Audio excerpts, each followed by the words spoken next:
Welcome back, everyone. Today we'll uncover the hidden secrets of the Plantagenet dynasty, one of the most powerful and dramatic royal families in English history. From the rise of Henry II in 1154 to the fall of Richard III in 1485, these monarchs controlled an empire spanning half of France, amassed wealth to rival the Medici, and forever changed the course of English law with the Magna Carta. But beneath their grandeur lay treacherous feuds and dark intrigues, tales of royal marriages arranged for power, the brutal 100 Years' War, and the infamous Wars of the Roses. How did they ascend to such power? And why did their once great dynasty collapse into bloodshed and betrayal? If you're curious about these epic stories and shocking secrets, be sure to like, share, and subscribe. Now let's dive into the mysterious world of the Plantagenets. Picture a crisp spring morning in 1483 when the sun's earliest rays bathed the Tower of London in a pale glow.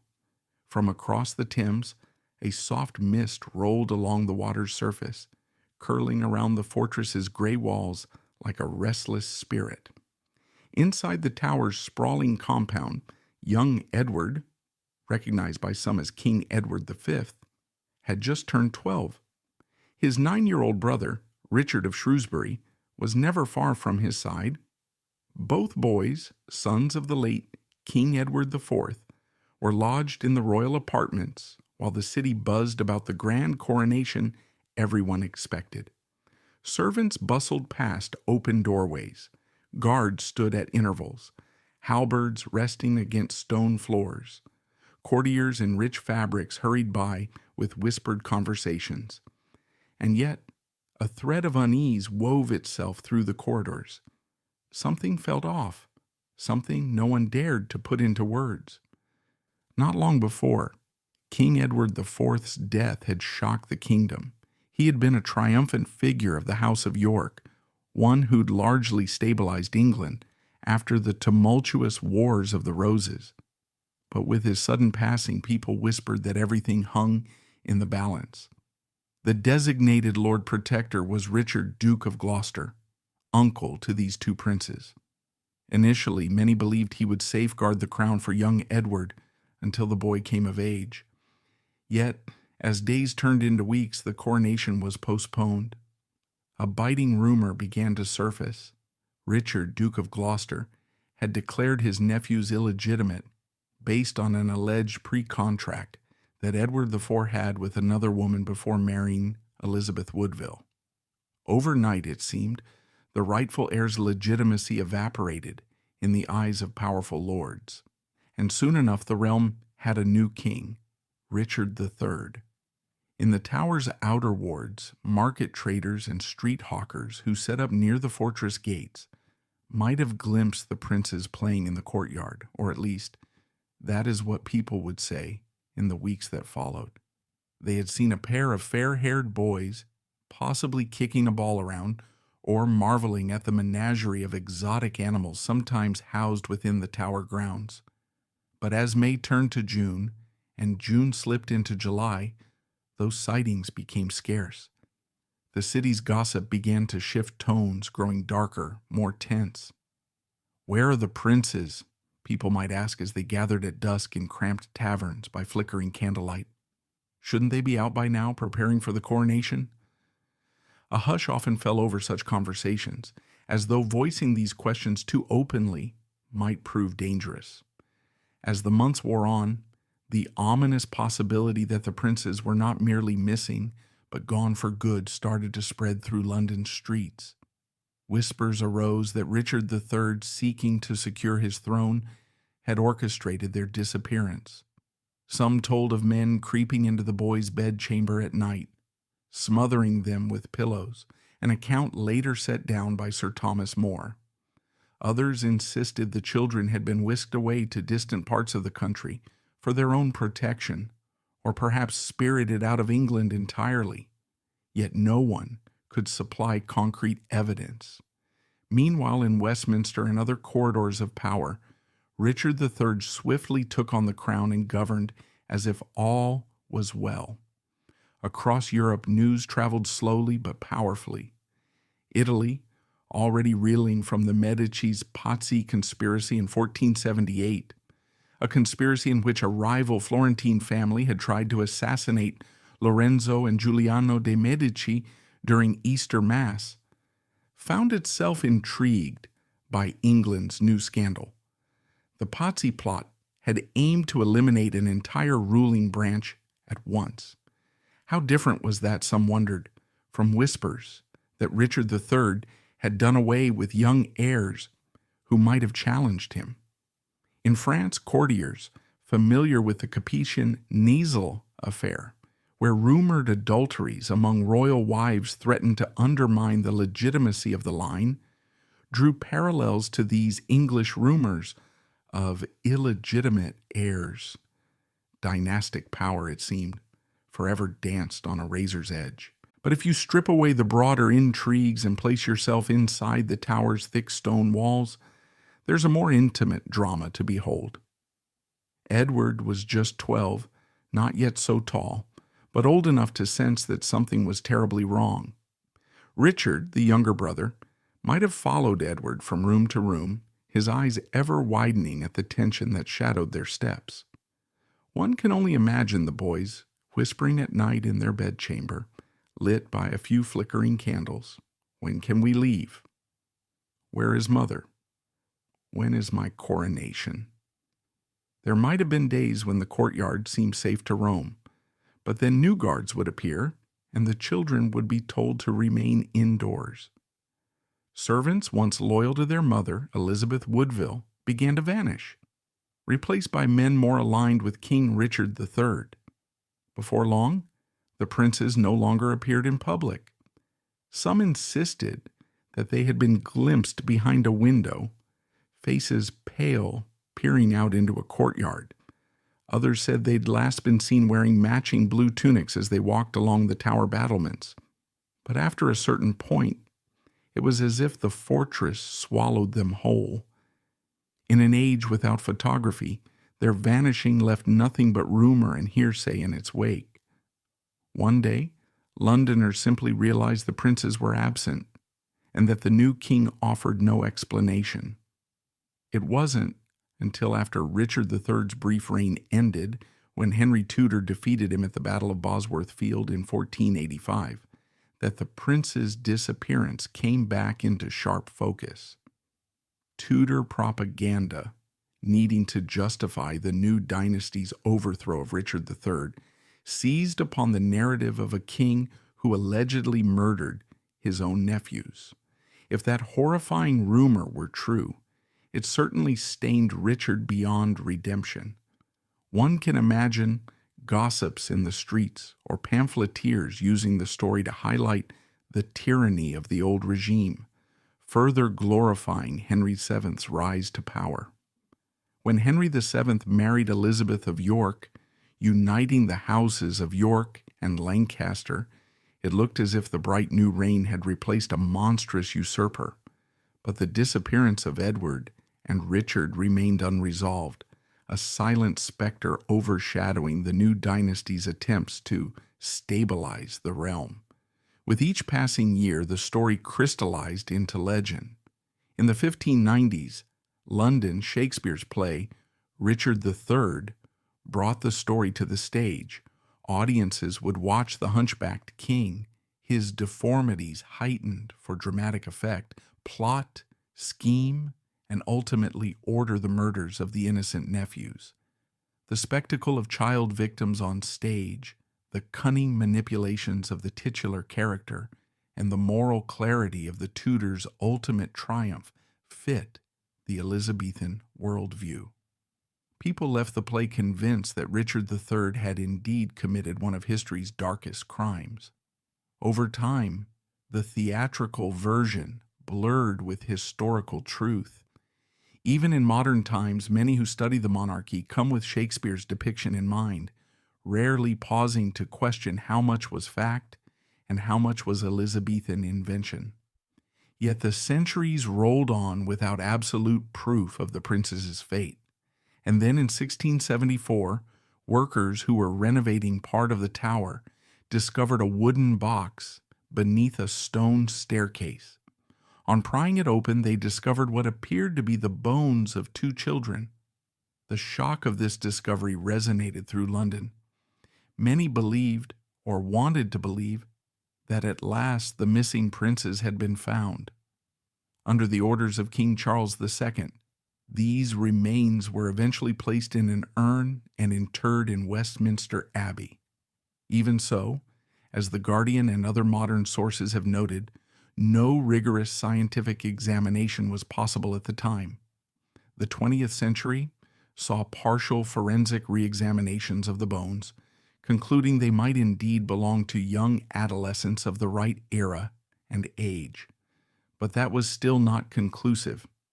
DNA analysis, which might definitively prove or disprove their identity, remains off limits without royal and ecclesiastical permission. So, if those bones cannot be examined, or if for some reason they turn out not to belong to the princes, what then became of Edward V and Richard of Shrewsbury? Did they fall victim to assassins? Did someone smuggle them out? Rumors have swirled since the late 15th century that at least one prince escaped. In Henry VII's reign, a pretender named Perkin Warbeck emerged, claiming to be Richard of Shrewsbury. Though he gained some supporters, he was ultimately executed as an impostor. But the swirling allegations that the younger prince might have survived show how uncertain many people were, even in the 1490s, about the children's true fate. It is easy to see how legends of a curse grew out of such a dark and unresolved story. The House of York, so triumphant under Edward IV, collapsed with Richard III's downfall. The new Tudor dynasty repeated tales of Richard's cruelty, linking his demise at Bosworth to moral retribution. Later, some would connect the boy king's disappearance to an eerie shadow cast over whoever dared ascend the throne through questionable means, reminiscent of the curse narratives that sometimes attach themselves to modern powerful families, like the Onassis family, which endured a chain of heartbreaks and deaths that people began to label a curse. In the case of the princes in the Tower, the idea that a monstrous deed had unleashed a kind of cosmic vengeance appealed to popular imagination. Maybe for those living in uncertain times, it made sense to believe in a supernatural justice that punishes an uncle rumored to have murdered his nephews. For all that, no definitive evidence pins the crime on Richard III. Historians often say that he had the clear motive. With both boys alive, his claim to the throne was always precarious. Others point out, however, that the Duke of Buckingham might have acted on his own initiative, hoping to impress Richard or strengthen the new regime. Some even speculate that after Richard's death in 1485, the Tudors themselves could have eliminated the princes, if the boys were indeed still alive. The record is simply too murky to be sure. And while the idea of a Tudor cover-up is tantalizing, how convenient for Henry VII to blacken Richard's name further, it remains unproven. Medieval record-keeping was sporadic. Official documents were often lost or destroyed in subsequent upheavals. In truth, we might never find the smoking gun that clarifies exactly who orchestrated the prince's disappearance. In the late 12th century, with a chill wind drifting across the ramparts of a grand fortress in England, inside those thick stone walls, servants bustle about, knights polish their armor, and courtiers whisper urgent rumors. At the center of it all stands a queen whose very name has already become legendary, Eleanor of Aquitaine. She is no timid royal consort, content to be a footnote to a great king. Instead, she has traveled on crusade, locked horns with popes and princes, and governed vast lands in her own right. She is also, although few outside her private circle would suspect it, a master strategist who has just taken an unimaginable risk, funding a rebellion against her own husband, King Henry II. BBC history sources tell us that Sometime between 1173 and 1174, she covertly channeled money and support through her Aquitaine connections to back her sons in open revolt. It's one of the most astonishing twists in medieval royal politics. A queen funding her children to unseat the very king she shares a throne with. To understand why Eleanor might attempt such a betrayal, we need to glimpse her earlier life. She was born into a world of power and prestige, the daughter of William X, Duke of Aquitaine, a man whose holdings made him immensely influential. When William died, Eleanor inherited his title and domain, making her one of the wealthiest heiresses in Europe. At just 15, she was wed to King Louis VII of France. That marriage, though, was fraught with tension. Wikipedia references mention that Louis was pious and cautious, while Eleanor was adventurous, strong-willed, and eager to wield genuine authority. Their union produced 2 daughters, but no son, which stoked anxieties at the French court.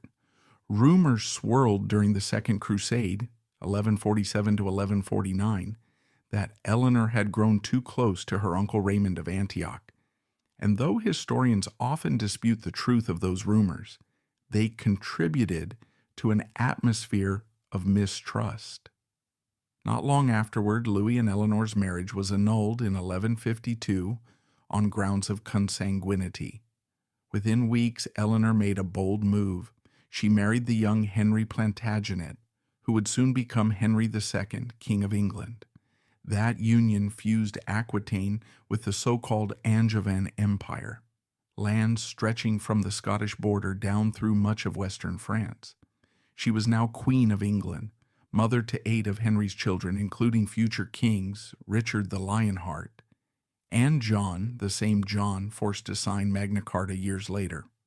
At first, it seemed like an extraordinary partnership, 2 vibrant personalities, each bringing formidable resources to the marriage. But beneath the surface, tension brewed. Henry was a relentless ruler, determined to centralize power under his own hand. Eleanor, meanwhile, treasured the autonomy of Aquitaine and disliked how Henry often overshadowed her rule there. She was a duchess in her own right and expected to maintain real authority. Over time, it became clear that Henry's style of governance didn't leave much space for his queen's independence. Worse still, he had a reputation for taking mistresses, a habit that might well have fueled domestic discord. By the early 1170s, their older sons, Henry the young king, Richard and Geoffrey, had grown restless. Each believed Henry II withheld the lands, titles, and freedoms they felt they deserved. The young men were ambitious and confident, and Eleanor, sympathetic to their frustrations, quietly became their ally. BBC History notes that the pivotal moment came in 1173. The sons rose up against their father in a rebellion that threatened to fracture the entire empire. It was a shocking development, but what made it even more startling was Eleanor's secret role. According to these accounts, she covertly funded the revolt, funneling money from her contacts in Aquitaine, nobles who were often loyal to her personally and wary of Henry's interference in southern France. While the official documents describing exactly how funds were moved are rare, chroniclers of the time didn't always preserve every transaction or letter. There are scattered references to Aquitanian allies providing critical resources. Blogs and academic articles suggest that messengers slipped in and out of Aquitaine, carrying silver or gold coins hidden among trade goods. To the unsuspecting eye, they looked like merchants or pilgrims. In reality, they were the financial backbone of a rebellion that nearly tore Henry's rule apart. Skeptics might wonder how a queen in medieval Europe could get away with such an act. Didn't Henry II watch her every move? In truth, political marriages in the 12th century were complicated. While Henry was without doubt a powerful monarch, he had continuous challenges across his vast territories. Normandy, Anjou, Maine, Touraine, and more. He also struggled with external pressure from the French crown and internal rebellions from local barons. During that storm of issues, it was entirely possible for Eleanor, safely ensconced in one of her ducal residences or quietly directing her vassals from afar, to orchestrate discreet transfers of wealth. Medieval letter writing, though not as private as modern emails, allowed for coded phrases or indirect language. Some references in chroniclers' accounts point to letters that mention assistance for our cause or funds for necessary obligations. Those phrases might look innocuous but could easily mask subversive financial support. By 1173, Henry the young king, Richard and Geoffrey, formally rose against their father. The revolt spread like wildfire through parts of Normandy, Brittany, and Aquitaine. King Louis VII of France, who had once been Eleanor's husband, gave at least nominal support to the rebellion, seeing an opportunity to weaken the Angevin Empire. The revolt drew in various nobles hoping to seize advantage or settle old scores. For a time, Henry II's position teetered. It was a genuine crisis, and at the heart of it stood the sons he himself had sired, along with the woman who shared his throne. Now, why would Eleanor take such a huge risk? Some modern scholars, citing references from Wikipedia and authoritative books, argue that her motivation was not just about maternal fondness, but also about the future of Aquitaine. She may have believed her beloved duchy would be better off in Richard's hands. Richard, after all, was raised in part within Aquitaine, speaking the local dialect, forging ties with its barons. Henry, on the other hand, was known for his intrusive style of governance, and he might have threatened the local traditions and rights that Eleanor had long nurtured. As the rebellion raged, Henry fought back with all the resources at his disposal. He had loyal vassals, a formidable treasury, and plenty of experience quelling uprisings. Slowly, the rebellion began to falter. Some allies broke ranks or lost heart. Others were bribed to return to the king's side. By 1174, Henry II had effectively crushed the revolt, capturing or subduing the princes who defied him. But then came the moment of discovery.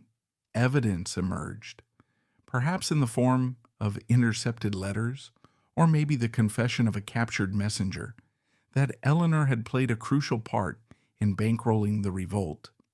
The betrayal must have struck Henry II with a special force. It wasn't just rebellious sons he had to punish, it was his own wife, his queen. Unlike the public reprisals favored by the Medici in later centuries, Catherine de' Medici, for example, famously orchestrated or condoned brutal acts like the St. Bartholomew's Day massacre to eliminate perceived threats. Henry II chose a quieter path. According to historians, he understood that if he exposed Eleanor's treachery too dramatically, it might tear the kingdom's image apart, undermine the prestige of the crown, or spark an even bigger backlash in Aquitaine, where many lords adored her. Instead, he had her discreetly arrested. By some accounts, she was apprehended while attempting to flee in disguise, dressed in men's clothing, if the chroniclers can be believed. Whatever the exact circumstances, it ended with Eleanor imprisoned. That imprisonment lasted for an extraordinary 15 years. For more than a decade, she was under various forms of house arrest, confined to different castles in England, places like Old Sarum, Winchester, and Salisbury. King Henry downplayed her involvement, presumably to maintain the semblance of stable royal authority, though behind closed doors, no one doubted she'd funded and encouraged a massive rebellion. Meanwhile, her sons continued their complicated dance with Henry. They would rebel, apologize, reconcile, and occasionally rebel again. From 1174 until Henry's death in 1189, Eleanor's influence on day-to-day affairs was severely reduced. She was, in effect, sidelined, though not entirely. There is evidence that from her confinement she still wrote letters. Some academic blogs suggest she kept in touch with Aquitanian barons and possibly had a hand in the continuing unrest, though not nearly as openly. It was a stark punishment. The Queen, who had once been Henry's most high-profile partner, the commanding figure who'd accompanied him to enthronements and ceremonies, was now a political prisoner in all but name. This behind-the-scenes punishment contrasts sharply with the way certain Renaissance families, like the Medici, would have handled the same scenario. The Medici were known to crush opposition in a public, demonstrative manner. A traitor, even a family member, might be paraded through city streets or forced to endure a humiliating trial and execution. In Eleanor's case, Henry wanted to keep the monarchy's dignity intact. By not trying her in a public court, not humiliating her before the barons, he shielded the royal family from the glare of scandal. People might suspect or even know what she had done, but they never witnessed a show trial that would force them to choose sides or incite further rebellion. It's fascinating to consider how drastically her circumstances reversed. From a prisoner locked away by one king, she became the indispensable counselor and mother figure to the next.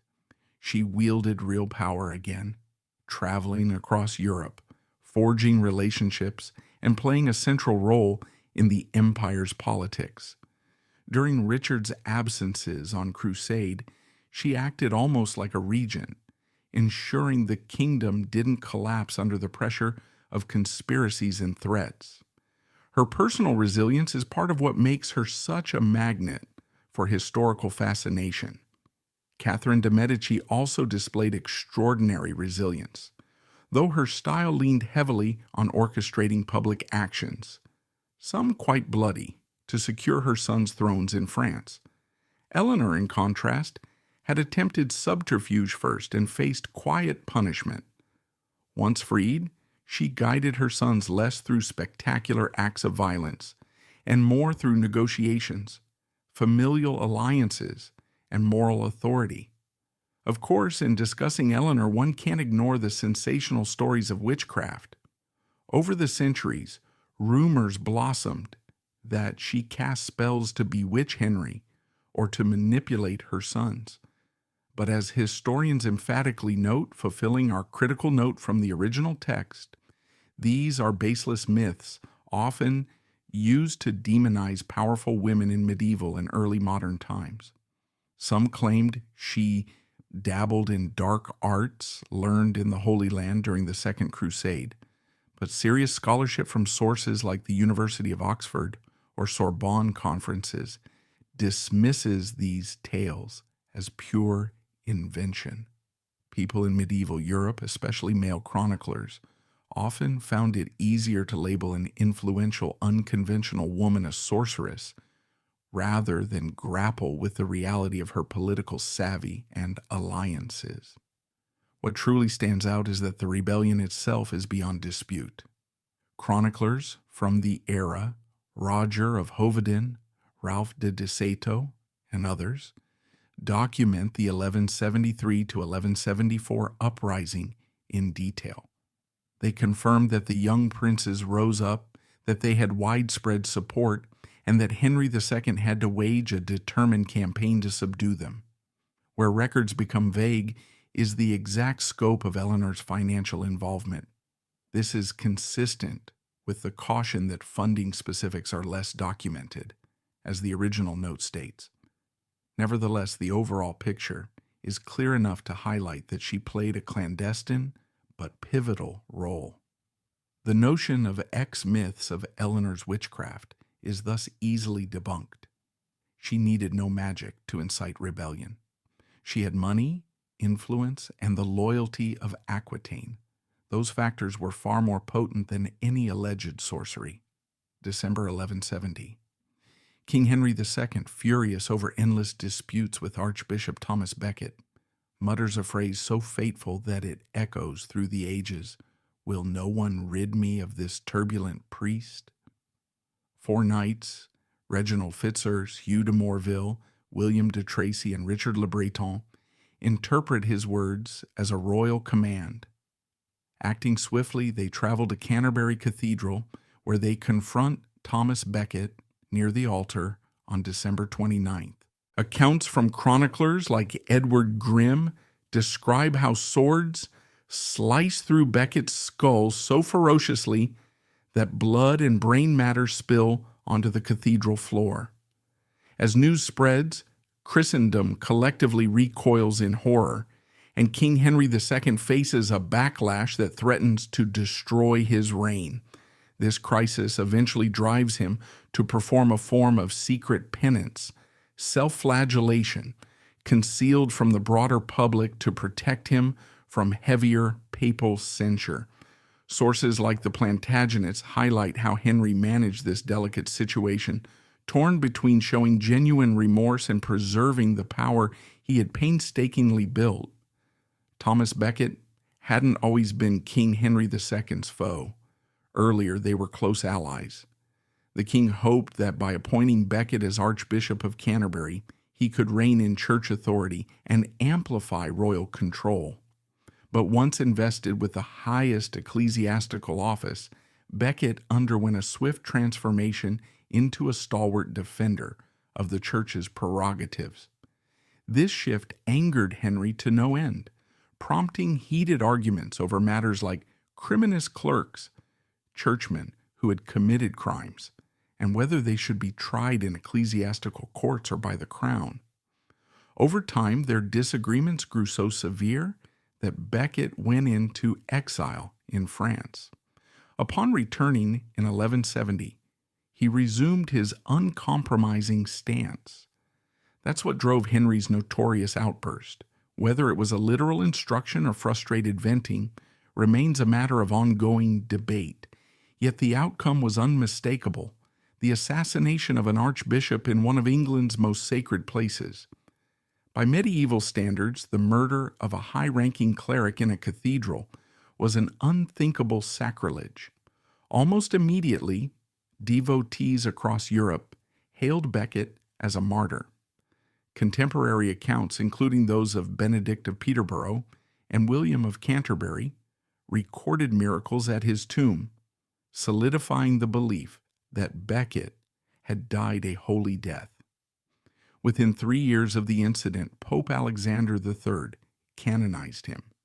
Canterbury became a major pilgrimage site, its significance later captured in Geoffrey Chaucer's The Canterbury Tales, which follows a group of pilgrims journeying to pray at the shrine of the slain archbishop. Becket's cult soared in popularity, overshadowing Henry's other feats as a capable reformist monarch. But the question everyone asked was, how complicit was the king?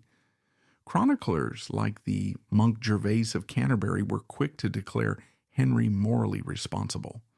Yet, as modern historians point out, drawing on sources available through JSTOR and analyses in works like Anne Duggan's Thomas Becket, A Textual History, there is no unambiguous evidence that Henry explicitly said, "Go kill Thomas Becket." The crucial detail is that the king's words had the force of law in a feudal society. Even if Henry only voiced frustration, his knights interpreted it as a directive. That fateful confusion or deliberate misreading would haunt Henry II for the rest of his reign. After Becket's murder, a wave of condemnation swept over Europe, intensifying when the Pope threatened Henry with excommunication. Medieval monarchs dreaded excommunication above all. It implied being cast out of the Christian community, which could embolden rebellious barons to revolt or even invite foreign invasion under the banner of defending the faith. Henry recognized that his throne was in jeopardy. Struggling to make amends, he negotiated with papal legates, performed a dramatic public display of contrition at Becket's tomb, and reportedly submitted to flogging by monks. The latter act was meant to demonstrate genuine remorse. However, the Plantagenets and other sources indicate that certain elements of his penance were conducted secretly, particularly the self-flagellation. One likely reason for the secrecy was that while Henry needed to appease the Pope, he also had to remain strong before his subjects and his political rivals. A king who's whipped like a penitent sinner might lose the confidence of the nobles who backed him. The practical dimension loomed large. Medieval Europe was a tapestry of competing power blocks. Henry controlled not only England, but vast territories in modern-day France known as the Angevin Empire.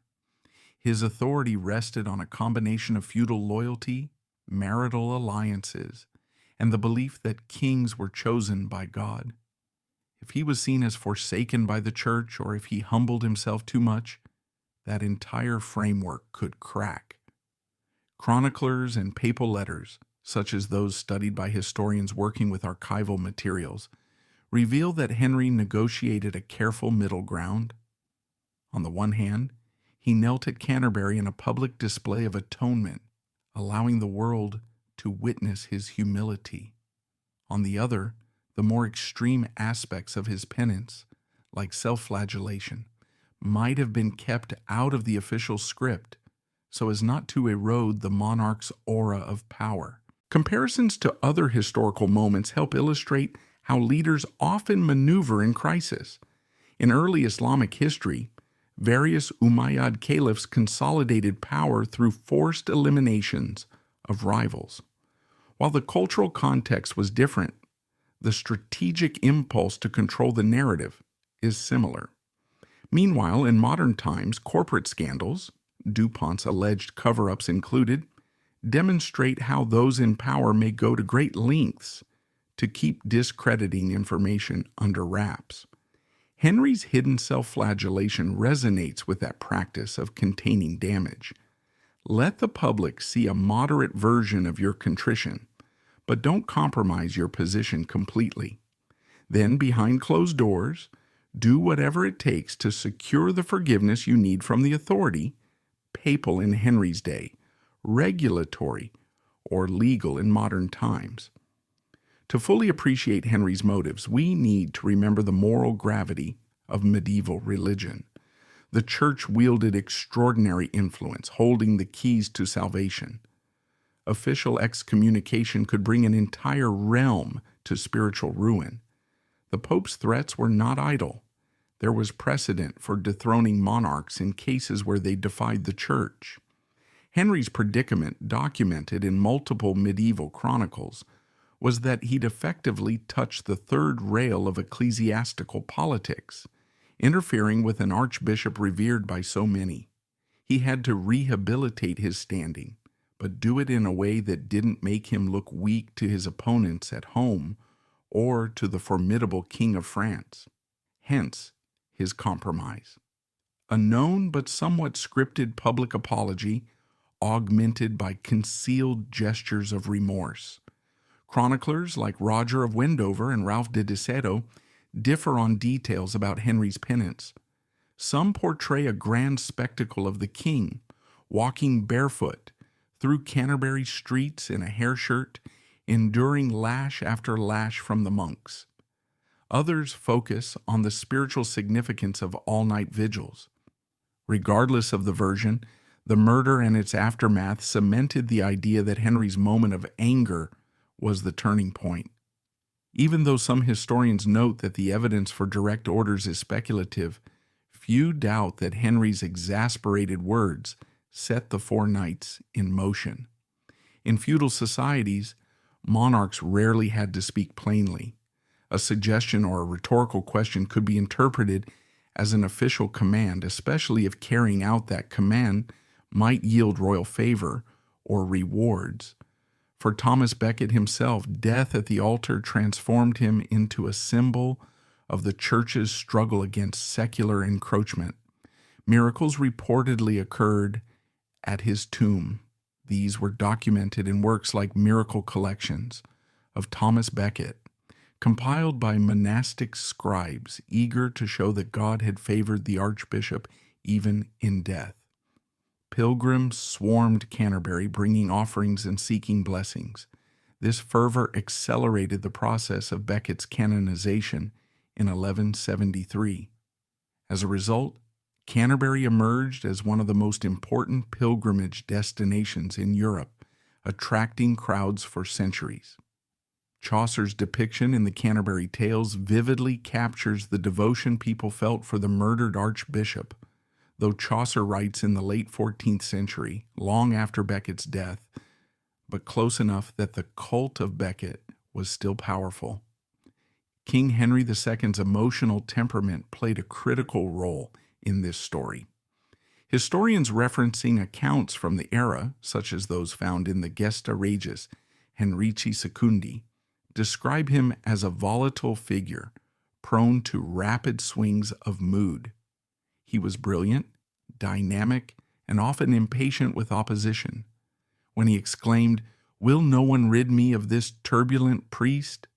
it could have been no more than a moment of raw anger, yet it set off the deadliest chain reaction of his reign. Some experts argue that Henry was outraged by Becket's repeated challenges, refusing to submit to royal courts, excommunicating bishops who sided with the king, and undermining Henry's authority in the eyes of Europe. In that sense, Henry's frustration reached a boiling point. Interestingly, some 19th century historians painted Henry as a Machiavellian figure who carefully orchestrated Becket's downfall. However, more recent research citing papal correspondence and the varied accounts left behind by chroniclers leans toward the interpretation that the assassination was an unintended, if not entirely surprising, outcome of Henry's rhetorical flourish. After Becket's death, Henry famously claimed to have been shocked and horrified. Modern scholars debate how genuine his shock might have been. Still, from a purely political standpoint, the murder was a disaster for him. He gained no advantage. Instead, it cost him dearly in terms of moral credibility and political leverage. Meanwhile, the four knights who carried out the killing never found the reward they may have expected. They were excommunicated, vilified, and forced to seek absolution. Some accounts say they journeyed to the Holy Land on papal orders, spending their final days in penance. Their reputations were tainted beyond repair. The Church's condemnation of these knights was unequivocal. In a society where salvation was paramount, they risked eternal damnation for desecrating a sacred space and shedding a bishop's blood within the walls of a cathedral. Henry's secret self-flagellation stands out in this narrative because it reveals a king cornered by forces larger than himself. Excommunication would have placed him outside the sacraments, alienating allies and weakening his hold on England and his French territories. The Plantagenets underscores that Henry understood the precarious nature of his situation. He carefully managed the public side of his remorse, appearing at Canterbury weeping and allowing himself to be scourged by monks, while presumably limiting just how much the world would see of his abject repentance. Royal authority was grounded in divine right, which didn't mesh neatly with the spectacle of a king physically degraded. The secrecy around his self-flagellation allowed him to fulfill requirements for papal forgiveness without permanently damaging the mystique of royal power. Picture the late 12th century, a time of soaring cathedrals and fierce knights, when the Christian West thundered its rallying cry for the Third Crusade. In the midst of this fervor, we see the larger-than-life figure of King Richard I of England, better known as Richard the Lionheart, whose battlefield prowess and legendary gallantry have echoed through medieval chronicles for centuries. He is widely admired for his courage, his leadership at the Siege of Acre, and of course that fateful meeting of wills against the formidable Muslim leader Saladin. Yet hidden beneath the grand tales of chivalry and the banners fluttering over crusader encampments is a quiet scandal.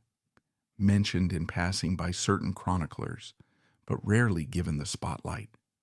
The suspicion that Richard diverted funds from the very tax meant to finance the Holy War, funneling some of that money straight into his own coffers. According to various medieval sources, some kept in obscure monastic libraries, others cited in modern historical analyses, this so-called Saladin tithe of 1188 may have been used not solely for the noble cause of reclaiming the Holy Land, but also for building castles, paying ransoms, and supporting Richard's personal ambitions. At first glance, it might seem unthinkable that a monarch so celebrated for his lion heart image could be implicated in financial misdeeds. After all, popular culture, from illustrated manuscripts of the Middle Ages to the romantic novels of the Victorian era, has tended to portray Richard as the heroic king off fighting distant battles while his wicked brother John plotted treachery at home.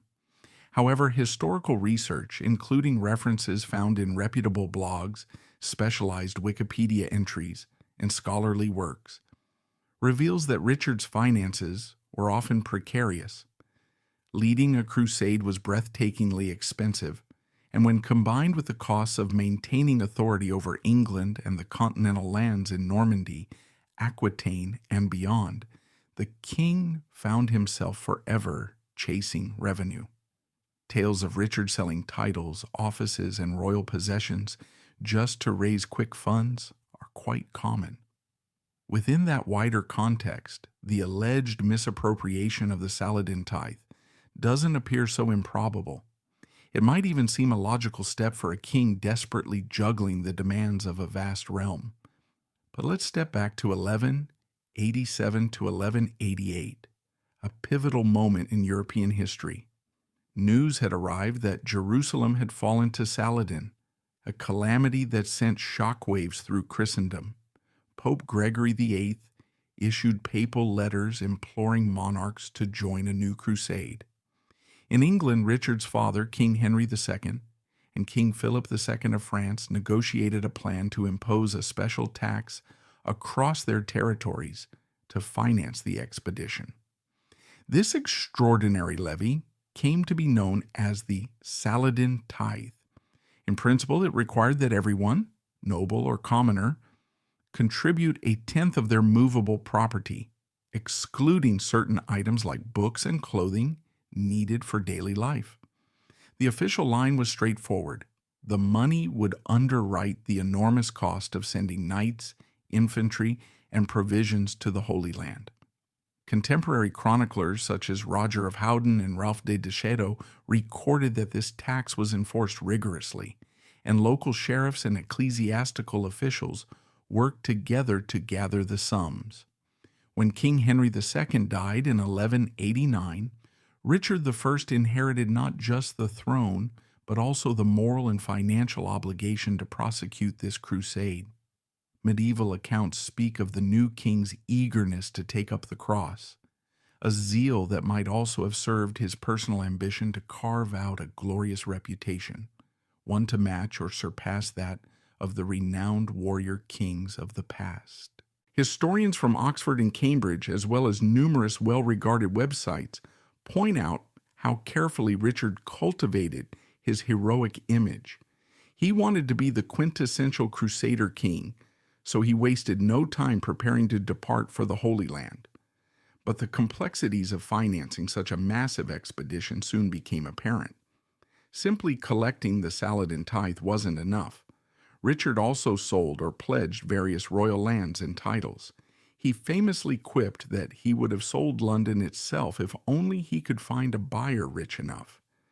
Yet the suspicion remains that the official sums, large though they were, did not all end up paying for ships, arms, or the wages of knights.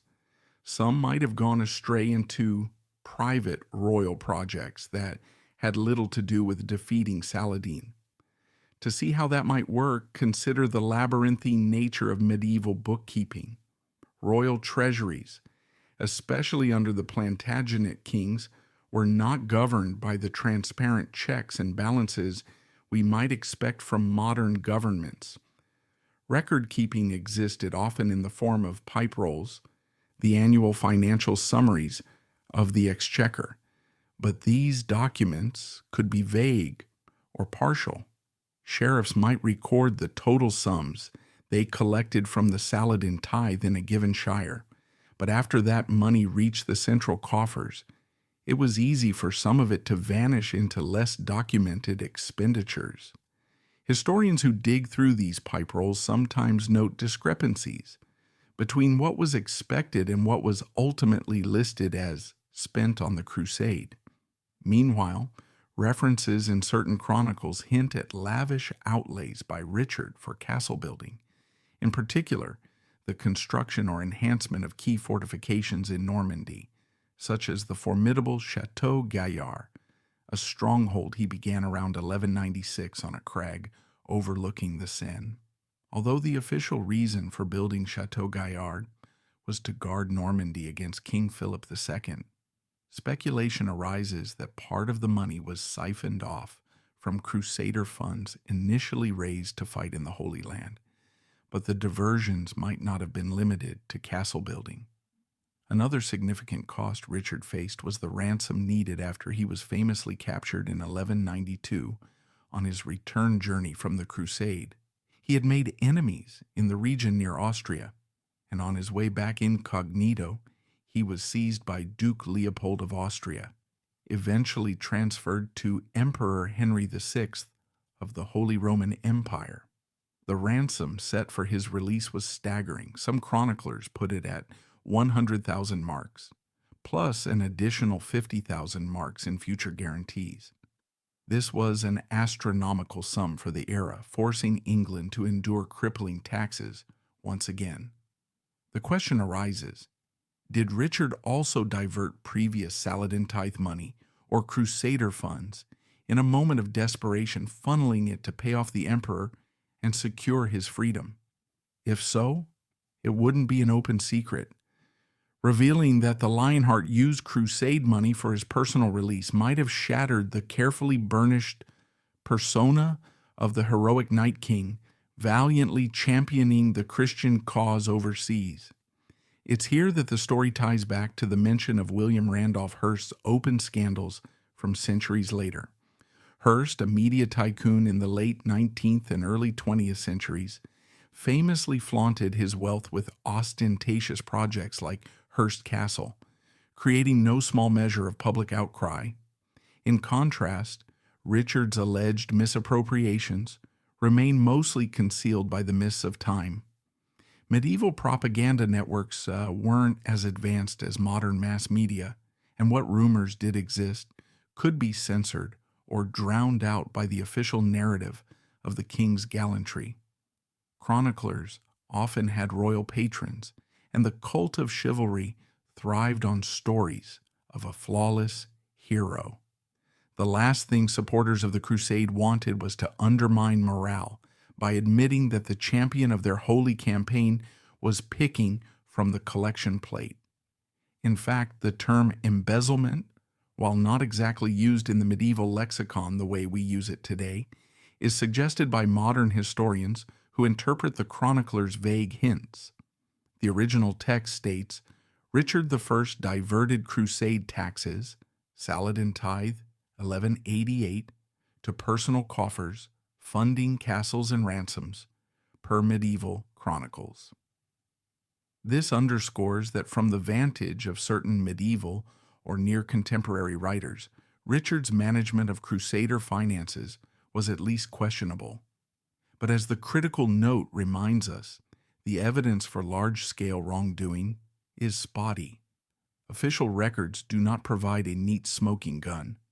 Many transactions were likely handled through informal arrangements, sealed verbally or with minimal documentation. If you wanted to keep something off the books in the 12th century, it was much simpler than now.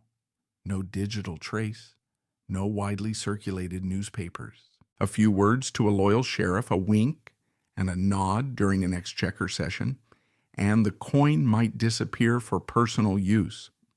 Add to this scenario the possibility that some lords or clerics who suspected the misdirection of funds might have kept silent out of fear or loyalty, or because they believed Richard's personal projects still served broader national security.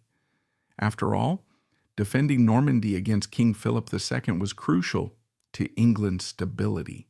So perhaps they convinced themselves that building castles was indirectly part of ensuring the Crusade's success. Or maybe they felt that paying the ransom to free the captured king was a form of preserving the Crusader leadership.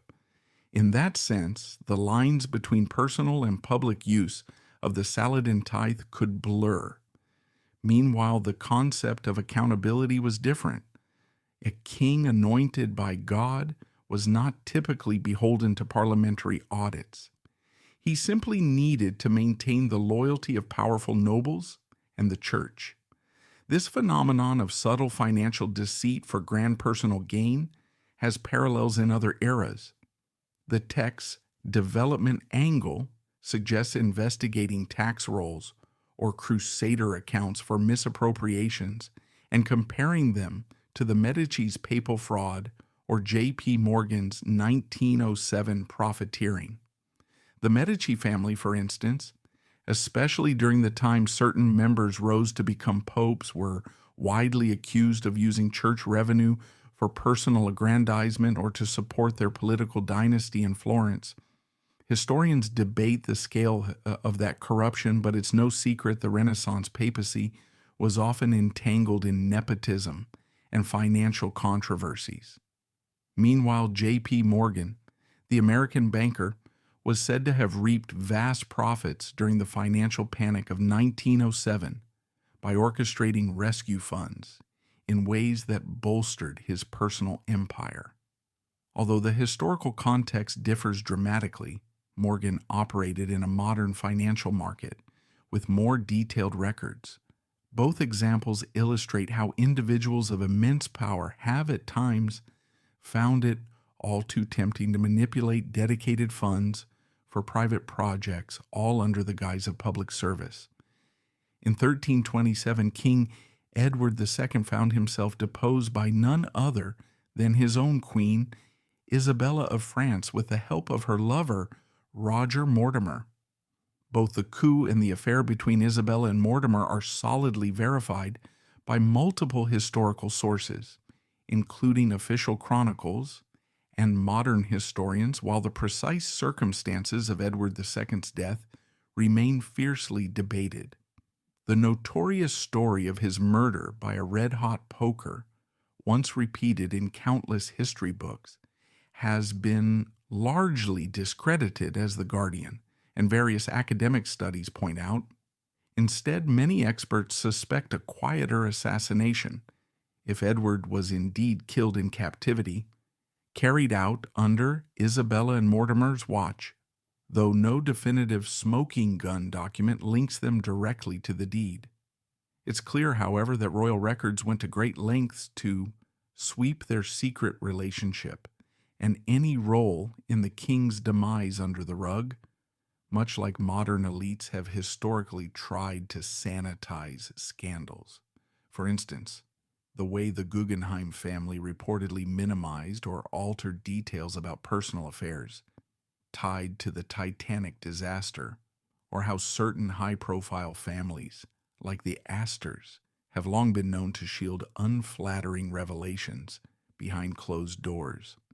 Yet despite official attempts to airbrush the facts, the tale of how Isabella teamed up with her lover to overthrow a monarch has survived the centuries in rich and occasionally lurid detail.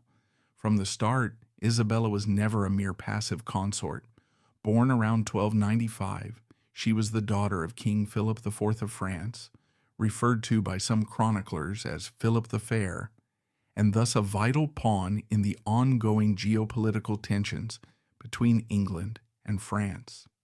Her marriage to Edward II aimed to seal an alliance, or at least reduce friction, but soon proved challenging. Edward's reign was already troubled by baronial discontent.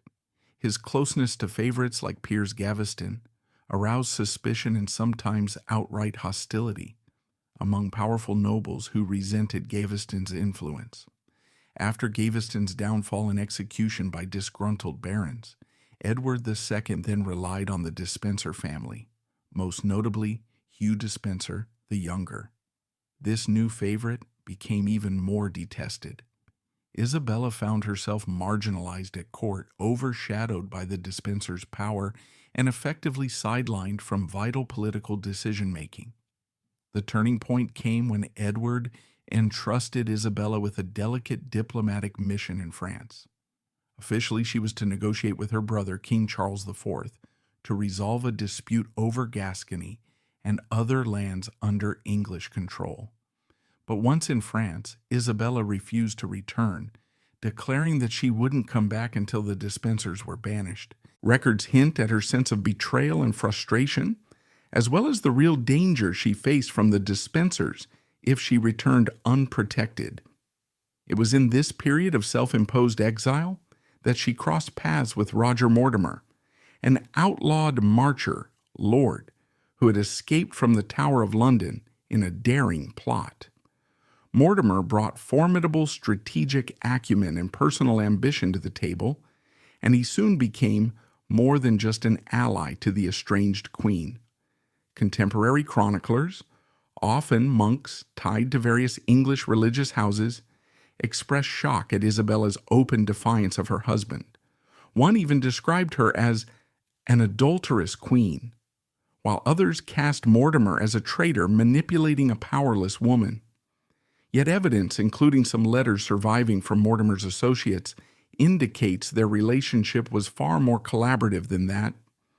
Writers who focus on Roger Mortimer's correspondence suggest that while the romantic affair was real, it also served the greater political strategy of uniting their forces. They found support in Hainaut, secured a small but effective mercenary force, and planned their invasion of England. Chroniclers with an obvious bias against Isabella made their disapproval clear by dubbing her the She-Wolf of France, though some historians suspect this nickname was popularized later to villainize her even further.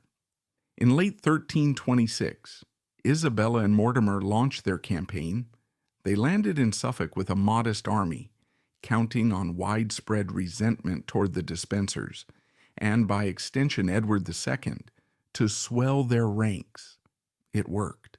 Great lords defected to the invaders, the Despensers were pursued, and Edward, abandoned by most of his supporters, fled west. The Despensers' downfall was swift and brutal. Both father and son were captured and executed, with Hugh Despencer the Younger meeting a grisly fate that chroniclers described in lurid detail. As for King Edward II, he was taken prisoner and eventually confined to Berkeley Castle.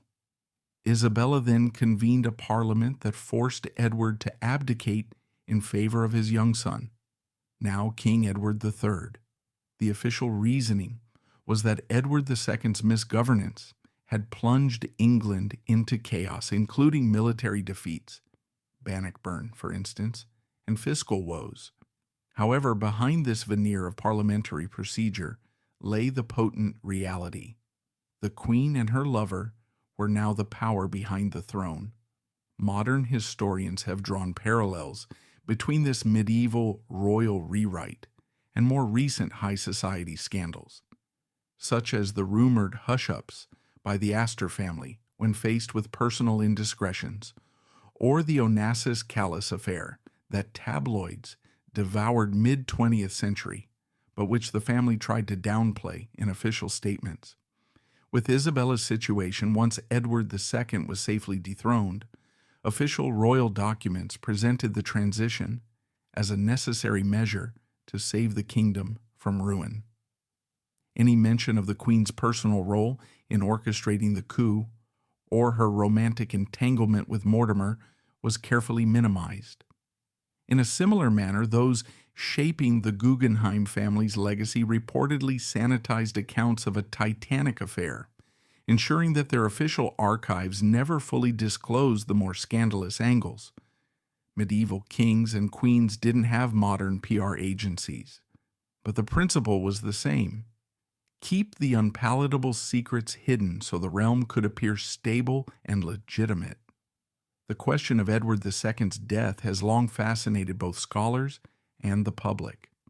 The lurid tale of the hot poker, where assassins allegedly inserted a burning iron rod in a way to leave no external marks, originated in certain later chronicles. According to The Guardian, modern experts have dismissed this as a sensational or moralistic embellishment, potentially linked to rumors about Edward's personal life. The specifics of his sexuality remain a matter of debate among historians, but it's clear that some of his contemporaries used gossip to justify or mock his downfall. The hot poker myth might have symbolized a punitive act tied to these rumors.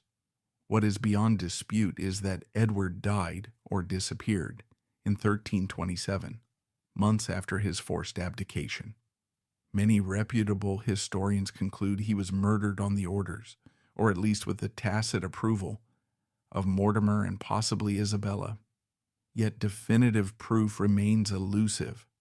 A few 14th century documents hint at sightings of an ex-king wandering Europe, fueling a fringe theory that Edward II survived. But the mainstream consensus is that he met his end at Berkeley Castle, most likely at the command of the new regime. Chroniclers of the period oscillate between condemnation and partial sympathy for Isabella. Some portray her as a woman forced into drastic measures by Edward's neglect and the dispenser's aggression. Others paint her in starkly villainous colors, alluding to her alleged sadism or gleeful participation in Edward's torment. Contemporary gossip, just like modern social media-fueled speculation, took on a life of its own. But when we look at the official record, it's surprisingly mum on the question of Edward's final hours. Scholars have long noted the conspicuous silence in parliamentary rolls and household accounts, which simply announce that Edward II died. This pattern mimics the discreet approach seen in high society families who quietly omit scandalous events from their genealogies or official statements. What's verified beyond doubt is that Isabella and Mortimer governed England for roughly 4 years. Mortimer received titles and lands, flaunting the influence he'd won. Meanwhile, the young King Edward III had to accept that his mother and her partner were effectively in control.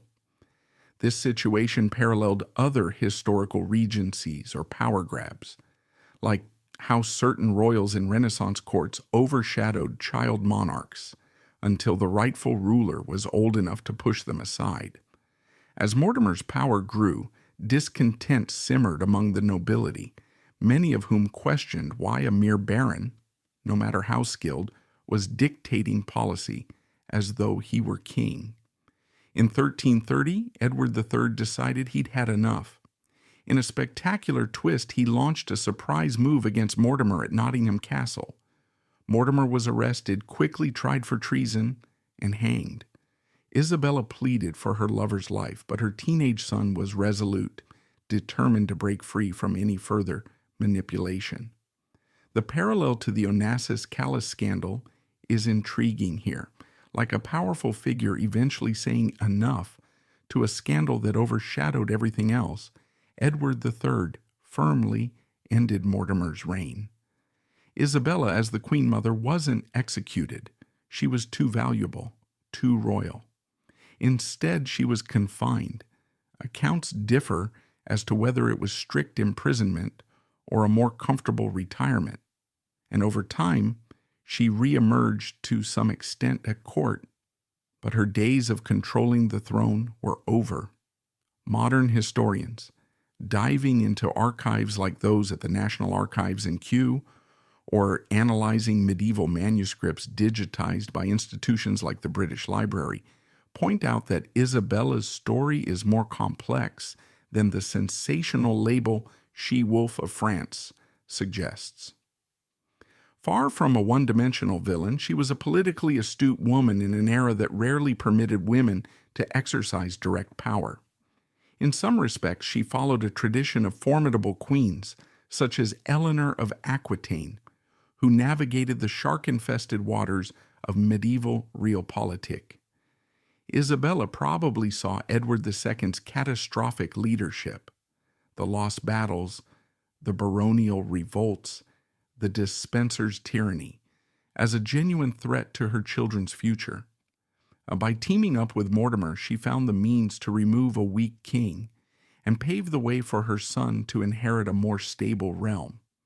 That said, the moral cost was high, and the subsequent events cast a long shadow over her reputation. Alison Weir, a popular historian known for works on medieval and Tudor figures, has discussed how Isabella's coup underscores the fine line between legitimate political action and personal vendetta. Another scholar, Ian Mortimer, no direct relation to Roger Mortimer ironically, has analyzed the survival possibilities of Edward II, contributing to ongoing debates. Academic blogs often mention that Isabella's affair with Mortimer was hardly unique among royals, referencing how other queens and noble women took lovers when their marriages turned toxic or politically disadvantageous. It's the combination of adultery, regicide, or at least deposition, and the subsequent rewriting of official history that makes Isabella's story stand out so dramatically. The parallels with modern social or corporate cover-ups also come into focus when one examines how swiftly records were edited after Mortimer's fall.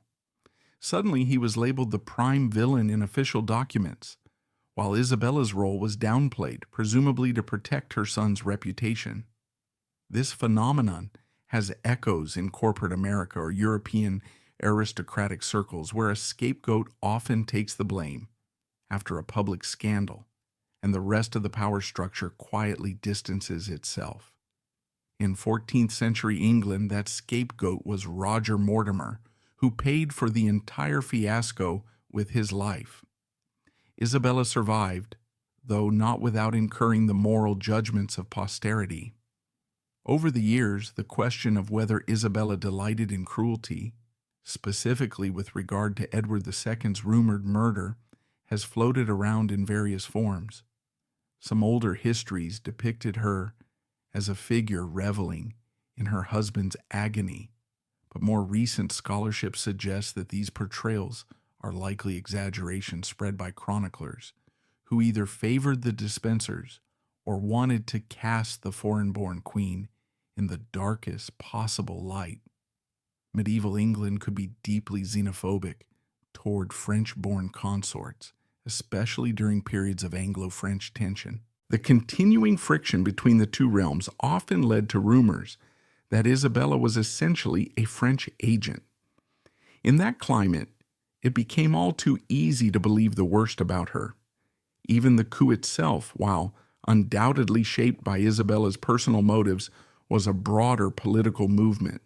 The barons and knights who backed her resented Edward II's reliance on his favorites, the mismanagement of warfare against Scotland, and the shocking greed of the dispensers, whose land grabs were infamous. Many of these nobles might have seen Isabella as their best hope to restore order. She was, after all, the mother of the heir apparent, whom they believed they could mold into a more effective ruler. The romantic liaison with Mortimer added spice and scandal to the entire venture, but it wasn't the only factor at play. After 1330, when Edward III took charge, official accounts aimed to restore dignity to the crown by portraying Edward II's abdication as a sad necessity, the only path to spare England from further chaos. They praised Edward III for capturing the treacherous Mortimer. Isabella effectively receded from the political foreground, while some records mention that she lived in relative comfort at Castle Rising in Norfolk. Others suggest her finances were constrained, ensuring she couldn't plot further upheaval. Over time, though, she did reestablish some rapport with her son's court. Medieval monarchy often relied on pageantry and ritualized forgiveness, so the spectacle of a disgraced queen mother occasionally returning to ceremonial functions was not unusual. She would remain a significant figure by virtue of her rank and her maternal connection to the king, even if she no longer wielded real power.